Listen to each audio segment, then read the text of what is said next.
सृष्टि का सार है। सत्य में तू, तथ्य में तू, तुझसे संसार है। तू ही आदि है, तू अनादि है, सृष्टि का सार है। सत्य में तू, तथ्य में तू, तुझसे संसार है। आसमां में बादल जैसे, आंखों में काजल जैसे। आसमां में बादल जैसे, आंखों में काजल जैसे। होठों पे सजता है एक ही नाम। तेरी मेहर से माता रोशन सवेरा आए। धुनी तेरी जलाए मेरी शाम। तू ही आदि है, तू अनादि है, सृष्टि का सार है। सत्य में तू, तथ्य में तू, तुझसे संसार है। माता की चौकी सजाऊं, माता की चौकी सजाऊं। जिस पल का तुम्हें बेसब्री से इंतजार था, आज वो आ गया है। आज हमारे घर के हालात बेहद नाजुक हैं। यही सही मौका है वंश से मिलने का। गौरी प्लीज बेटा, बेटा अपने पापा को यूं परेशान मत कर मेरे बच्चे, प्लीज कुछ खा ले। मेरे कहने का ये मतलब है कि वो लोग जब तक गौरी के मामले में उलझे हैं, तब तक हम सहेली संस्थान जाकर अपने सारे काम निपटा सकते हैं। बहुत सोच विचार करने के बाद मैं इस निष्कर्ष पर पहुंचा हूं कि मैं तुम्हें वो सब कुछ बताऊंगा जो इस मामले से ताल्लुक रखती हैं, बातें जो इस घर में शील कुमार के अलावा और कोई नहीं जानता।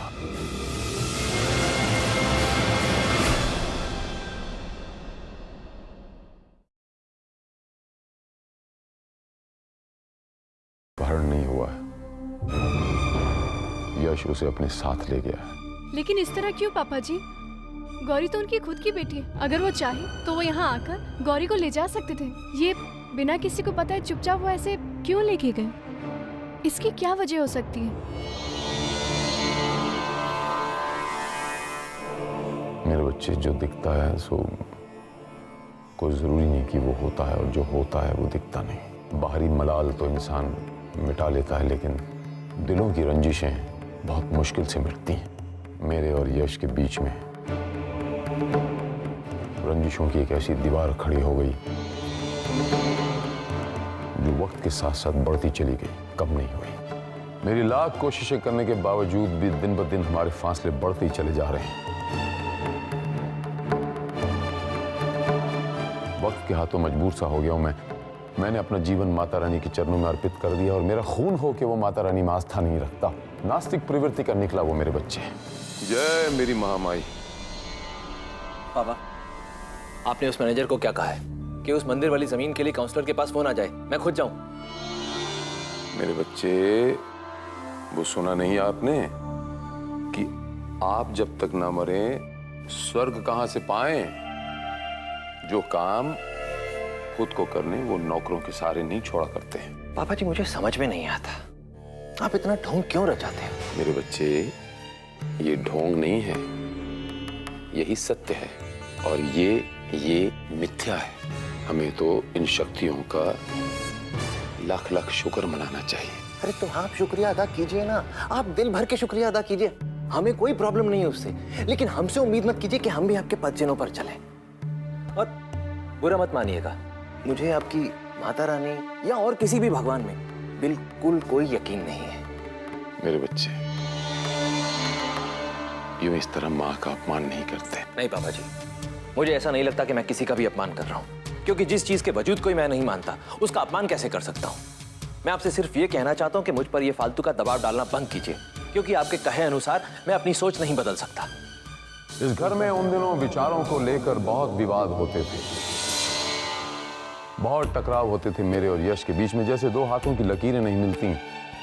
एक घर में 5 बच्चे होते हैं, उनकी तबीयत, उनकी जहनियत नहीं मिलती। गुस्सैल किस्म का था, विचारों के टकराव अक्सर होते थे। लेकिन जब से अर्पिता हमारे घर में मेरी बहू और उसकी पत्नी के रूप में आई, उसकी जिंदगी में ठहराव आ गया। उसका गुस्सा थोड़ा कम हुआ। मैंने कहा, हे मेरी महामाई, तेरा लाख लाख शुक्र है। यश, मैं कुछ दिनों के लिए बदरवा जा रहा हूँ। मेरी गैर मौजूदगी में यहाँ का सारा काम संभालोगे ना? पापा जी, आप ये बार बार भदरवा जाके अपना समय क्यों बर्बाद करते हैं? और आप तो वहां चले जाते हैं, पीछे से यहाँ काम के बोझ के तले मैं बुरी तरह से फंस जाता हूँ। और वैसे भी इस वक्त मैं काम में बहुत बुरी तरह से उलझा हुआ। आप प्लीज अपना ये ट्रिप कुछ दिन के लिए पोस्टपोन कर दीजिए। अरे ये आप क्या कह रहे हैं? पापा जी की जिम्मेदारी अगर आप नहीं उठाएंगे तो कौन उठाएगा? प्लीज आप पापा जी को जाने दीजिए। पापा जी आप बिल्कुल भी चिंता मत कीजिए, ये सब संभाल लेंगे। आप तो बस इत्मीनान से भदरवा जाइए। अर्पिता के आगमन से, उसकी बातें सुनकर, उसके विचार सुनकर मेरे दिल में एक नई उम्मीद जागी। मुझे ऐसा लगा ये मेरी बहू, ये लड़की मेरे और यश के बीच की खड़ी दीवार, बरसों की खड़ी दीवार को गिरा देगी, जिसकी मैंने उम्मीद ही छोड़ दी थी। अर्पिता के इस घर में आते ही शील कुमार के घर में, परिवार वालों में, रिश्तों में एक सुखद मोड़ आया। लेकिन नियति को शायद ये मंजूर नहीं था। एक ऐसी काल रात्रि आई जो एक ही झटके में इस घर की सारी खुशियों को निगल ले गई। तुम पहुंचे या नहीं? हाँ मैं पहुंच गई हूँ। यहीं घर के बाहर हूँ। तुम कहाँ हो? मैं कहाँ हूँ ये जानने से पहले ये जान लो कि तुम्हें करना क्या है। क्या करना होगा मुझे? तुम बाहर ही रुको और थोड़ी देर बाद वंश को फोन करना, ठीक है? ओके। उस काल रात्रि का अंधेरा आज भी इस घर पर और इस घर वालों की आत्मा पर छाया हुआ है। अर्पिता की मौत की खबर हमने यश को दी। यश जब इस घर में आया तो एक ऐसी नफरत की आंधी लेकर आया कि इस घर के सारे रिश्ते तिनका तिनका होकर बिखर गए। एक ऐसे सवालों के कटघरे में मुझे खड़ा कर गया जिससे मैं आज तक निकल नहीं पाया। वो आज भी ये समझता है कि अर्पिता की मौत के जिम्मेदार हम हैं।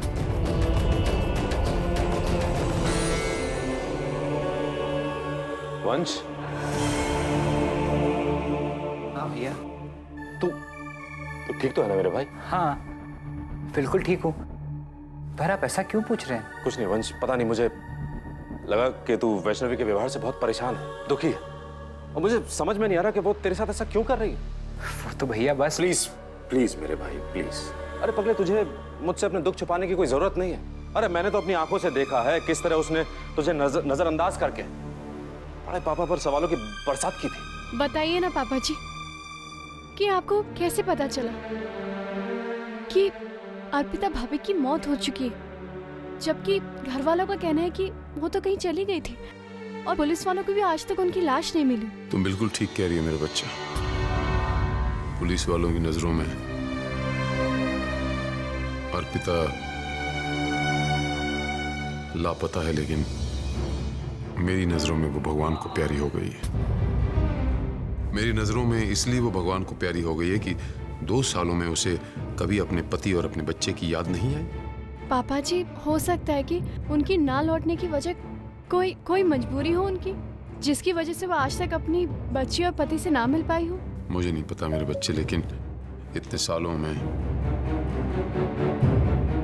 मैं तो अपना विश्वास खो चुका हूँ। नहीं पापा जी, आप इतनी जल्दी हार नहीं मान सकते। देखिएगा, माता रानी की कृपा से मैं बहुत जल्द इस गुत्थी को सुलझा दूंगी। और कि तू वैष्णवी को माफ करके अभी भी उस पर अपना यकीन बनाए रखेगा, जिंदगी के हर कदम पे उसका साथ निभाएगा, कभी भी अपना कदम पीछे नहीं हटाएगा। I am sure. यार मैं तुझसे कुछ कहना चाहता हूँ, एक बात थी जो मैं तुझे बताना चाहता था। बोलिए ना भैया। पता नहीं वंश, मुझे ऐसा लग रहा है कि तू दिल ही दिल में नताशा से मिलना चाहता है। उसकी सोच, उसका नजरिया, उसकी मजबूरियों को जानना चाहता है। लेकिन वैष्णवी के इस अड़ियल रवैये की वजह से तू अपने आप को रोक रहा है। नहीं भैया, ये सच नहीं है। झूठ मत बोल वंश। अरे यार, जिस लड़की को तूने इतने लंबे अरसे तक चाहा, अब अचानक तो उससे मिल नहीं सकता। क्यों भाई? वैष्णवी बुरा मान जाएगी। देख वंश, अगर तू नताशा से मिलकर उससे बात करना चाहता है तो उससे बात कर, अपने आप को रोक मत। हो सकता है नताशा तुझसे मिलकर माफी मांगना चाहती हो, अपनी गलतियों का प्रायश्चित करना चाहती हो। और तू ही बता यार कि जिस लड़की को तूने अपनी जान से ज्यादा चाहा, क्या तू उसे एक मौका भी नहीं देगा? पापा जी, हो सकता है कि अर्पिता भाभी जिंदा हो और अपनी मुक्ति का इंतजार कर रही हो। मेरे बच्चे,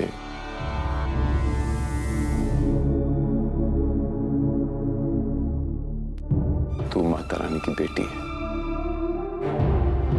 तेरी जबान पे सरस्वती का वास है। मैं तो चाहता हूं ऐसा ही हो और तेरी बात सच निकले, लेकिन डरता हूं कि गुत्थी सुलझाने के चक्कर में कहीं तू ना उलझ जाए। मैं जानती हूँ पापा जी कि आपको मेरी और इस परिवार की मान सम्मान की बहुत फिक्र है, इसलिए आपने मुझे इस मामले से दूर रहने के लिए कहा। लेकिन पापा जी, इस गुत्थी का सुलझना बहुत ज़रूरी है, हम सबके लिए, हमारे इस परिवार के लिए। और मैं यश भैया को ये बताना चाहती हूँ कि अर्पिता भाभी की गुमशुदगी में आपका कोई हाथ नहीं है। और मैं चाहती हूँ कि गौरी निर्भय होकर जिए, आखिर वो भी जाने कि उसकी माँ के साथ क्या हुआ था। पापा जी, क्या आप ऐसा नहीं चाहते?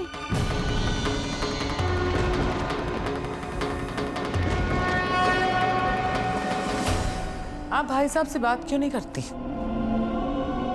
क्यों उन्होंने वैष्णवी को पुलिस में कंप्लेंट लिखवाने से मना कर दिया?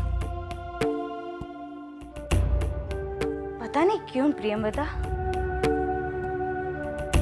लेकिन फोन पर बात करते समय जिस तरह के भाव उनके चेहरे पर आ जा रहे थे, उसे देखकर तो ये लगा कि वो फोन यश का था। क्योंकि इस धरती पर अगर कोई उनके होश उड़ा सकता है तो वो है मेरा बेटा यश। नहीं भाभी, सिर्फ यश नहीं, वैष्णवी भी। अब वैष्णवी का नाम भी उस लिस्ट में शामिल हो गया है। आपने देखा नहीं भाभी, किस तरह से इस घर में आई हुई कुछ महीनों पहले एक छुई मुई सी लड़की ने भाई साहब को सवालों के कटघरे में खड़ा कर दिया। पापा जी, आप चुप क्यों हैं? कुछ तो बोलिए, कम से कम इस परिवार के लिए ना सही, उस गौरी के लिए। पापा जी, आपको मुझे इस गुत्थी को सुलझाने की इजाजत देनी ही होगी। प्लीज पापा जी।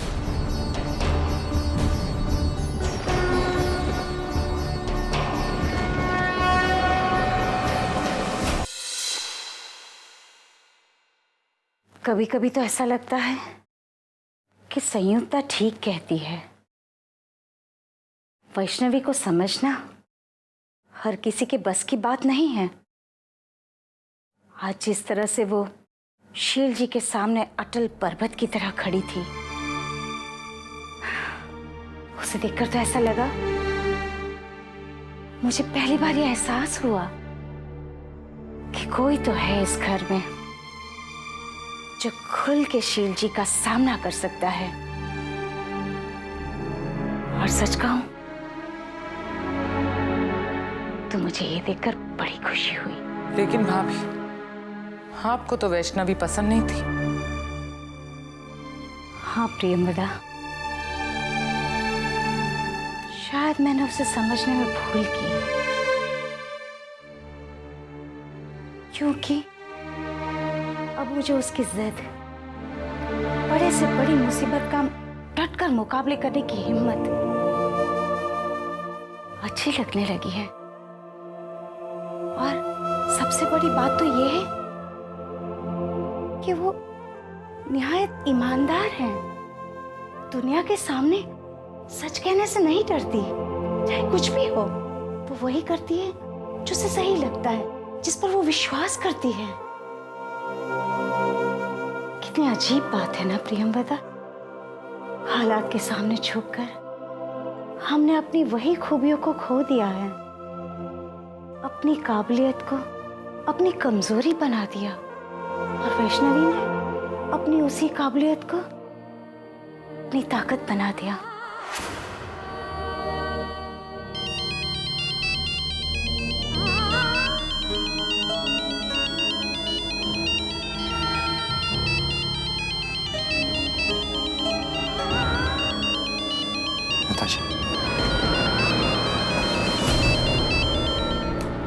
नताशा, तुम मुझे बार बार फोन क्यों कर रही हो? वंश, मैं तुम्हारे घर के बाहर ही हूँ। प्लीज 2 मिनट के लिए सही कम से कम मुझसे मिल तो लो। देखो, मैंने तुमसे पहले भी कहा है ना कि मुझे तुमसे बात नहीं करना, तो फिर देखो वंश, ऐसा मत बोलो।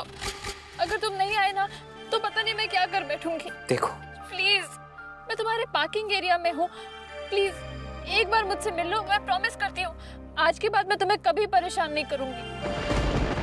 अगर तू नताशा से मिलकर उससे बात करना चाहता है तो उससे बात कर, अपने आप को रोक मत।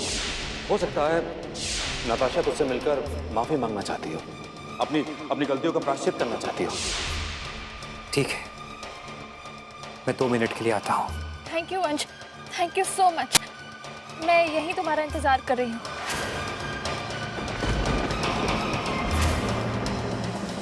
पापा जी, आपने हम पर इतना भरोसा किया और हमें जांच करने की इजाजत भी दी, और मैंने आपको ही सवालों के कटघरे में खड़ा कर दिया। पापा जी, हो सके तो मुझे माफ कर दीजिएगा।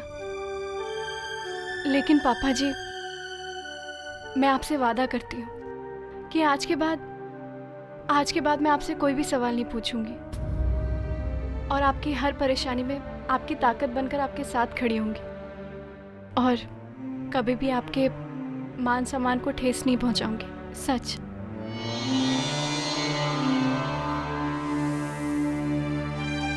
मुझे तुमसे यही उम्मीद थी मेरा बच्चा। पापा जी, बहुत रात हो चुकी है, आप जाकर आराम कर लीजिए। ठीक है।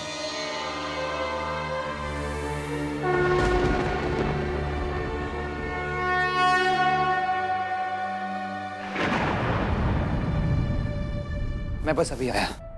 वंश, आप इतनी रात को कहाँ जा रहे हैं? तुम ऊपर जाओ, मैं 2 मिनट में आता हूँ। ओके?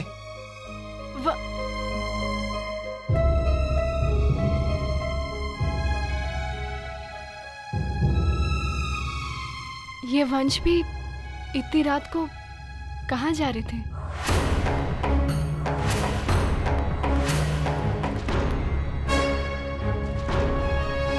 वंश, तुम जानते हो ना मैं तुमसे कितना प्यार करती हूँ। वंश, मैं तुम्हारे बिना जी नहीं सकती। वंश, प्लीज मुझे छोड़कर मत जाओ।